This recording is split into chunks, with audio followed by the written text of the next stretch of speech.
Apa arti sosialisme? Sosialisme ini merupakan sistem yang mengkritik kapitalisme. Karena kapitalisme ini merupakan sistem yang membuat yang kaya semakin kaya dan yang miskin semakin miskin. Maka muncullah sistem sosialisme, di mana arti sosialisme sendiri yaitu pemerintahlah yang memegang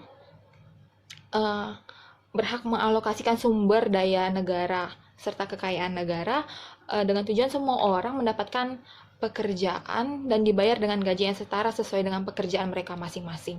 Sebutkan dan jelaskan faktor-faktor apa yang mendorong lahirnya pemikiran sosialisme. Pertama itu karena adanya kritik terhadap revolusi industri, di mana para pakar ekonomi menyadari bahwa sistem kapitalisme ternyata membawa penderitaan bagi kaum buruh itu di abad ke-16 di negara-negara Eropa. Dan yang kedua, itu karena muncul asumsi kaum borjuis atau yang majikan ini dan kaum proletar atau buruh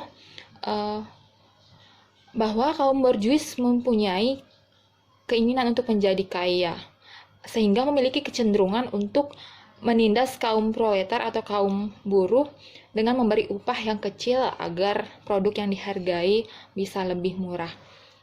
Terus yang ketiga, ini munculnya pemikiran-pemikiran baru yang lebih terpelajar dan lebih rasional terhadap kehidupan manusia dan masyarakat.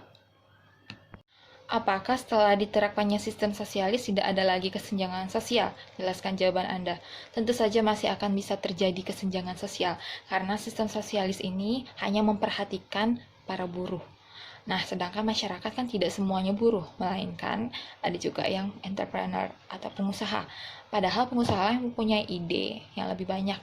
Mereka berinisiatif, mereka mampu mengorganisir faktor-faktor produksi dan menanggung resikonya.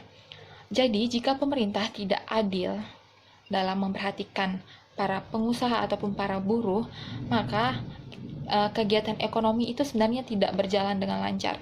Jadi, pengusaha ini kan bisa juga membuka lapangan pekerjaan untuk para buruh.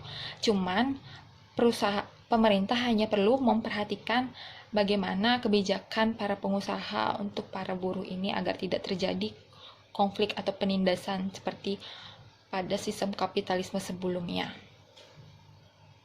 Tahap-tahap apa saja yang terjadi dari sosialisme menuju komunisme? Oke, tahapan sosialisme menuju komunisme. Awalnya kedua ideologi tersebut berasal dari keinginan untuk membatasi eksploitasi pekerja atau menurunkan dan menghilangkan pengaruh kelas-kelas ekonomi dalam masyarakat. Sosialisme adalah peratas jalan bagi sistem komunisme. Karena masih ada kekurangan dalam sistem sosialisme, maka muncul sistem komunisme.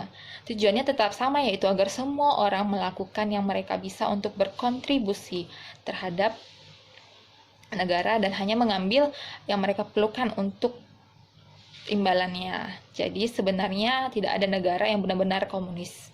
Setiap negara yang katanya komunis sebenarnya adalah negara sosialis. Dan negara mengontrol lapangan kerja dan ekonomi sampai tingkat tertentu.